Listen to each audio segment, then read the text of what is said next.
Comment être positif tous les jours ou pas? La force de la bienveillance. Si vous faites partie de ces personnes qui se flagellent parce qu'elles veulent voir le côté positif dans chaque situation de leur vie et n'y arrivent pas, cet épisode est parfait pour vous. Il m'arrive souvent de lire ici et là des billets dans lesquels les auteurs pensent qu'il faut être positif en toutes circonstances, et il y a ceux qui n'y arrivent pas, alors ils se sentent coupables ou nuls. Après avoir lu l'énième billet qui m'a beaucoup touchée, je me suis dit que je vais écrire sur ma vision de la positive attitude. Vous allez découvrir 5 secrets et plus précisément ce qu'est réellement la positive attitude, comment vous libérer du poids du positif exigeant, comment gérer vos émotions de manière féminine, comment faire face aux défis de la vie. Secret 1. La positive attitude, c'est reconnaître les aspects positifs de sa vie.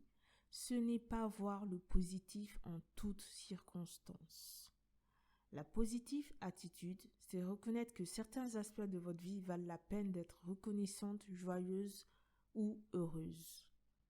Pour cultiver cette attitude, il suffit de tenir un carnet où vous pourrez noter toutes les petites et grandes choses de la vie qui vous font du bien. L'écriture est un formidable outil de développement personnel. Je vous invite à écouter l'épisode S1 bonus 3, comment être positive et se sentir abondante, Thanksgiving ou la puissance de la gratitude. Secret 2.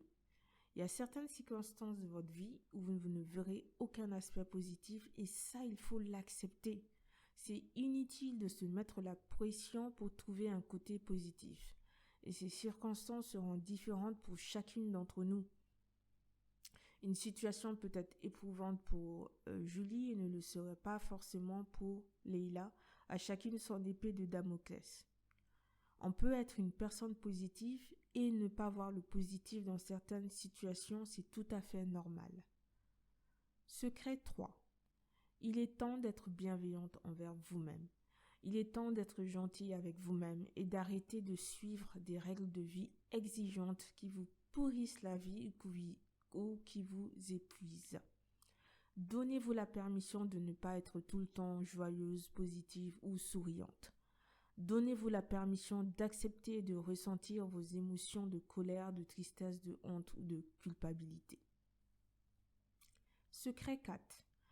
Il est important de savoir gérer ses émotions de manière féminine pour éviter de se déconnecter de son corps, de son intuition et de ses besoins profonds, pour éviter d'accumuler une mauvaise énergie dans son corps et de tomber malade.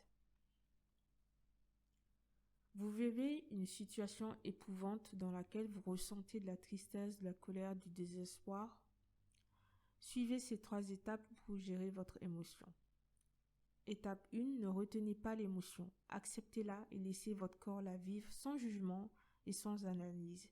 Si vous voulez pleurer, pleurez. Si vous voulez vous mettre en colère, mettez-vous en colère sans crier sur les autres. Il suffit de vous parler à vous-même. Laissez l'émotion s'exprimer au lieu de l'inhiber. Étape 2.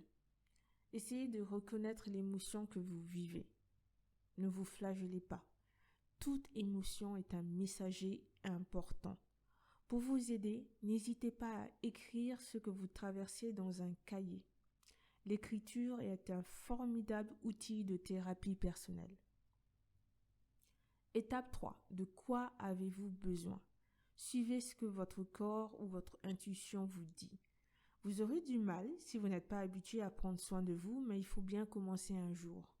Si vous ressentez le besoin de rester au lit ou de ne rien faire, alors suivez ce que votre cœur vous dit. N'hésitez pas à noter tout ça dans votre cahier pour vous libérer. Secret 5. La positive attitude, c'est aussi savoir et être convaincu que vous avez le pouvoir ou le contrôle sur certaines choses, donc vous pouvez vous en sortir et aller de l'avant. Vous avez besoin d'inspiration? Vous avez le choix entre les podcasts, les vidéos, les livres, les blogs, les cours en ligne qui boostent le moral. Vous avez besoin de plus? N'hésitez pas à demander de l'aide auprès de votre entourage de confiance ou auprès d'organismes et de professionnels compétents si nécessaire. Résumons. La positive attitude, c'est reconnaître les aspects positifs de sa vie, c'est ne pas voir le positif en toutes circonstances. Soyez gentil avec vous-même et laissez vos émotions inconfortables s'exprimer pour prendre soin de votre corps, guérir de vos blessures et vous épanouir.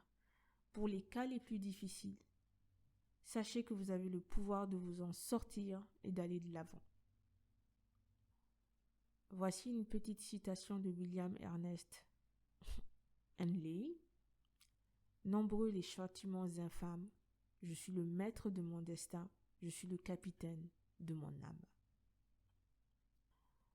Alors, le titre du prochain épisode, comment changer de vie facilement, 14 leçons spirituelles à comprendre.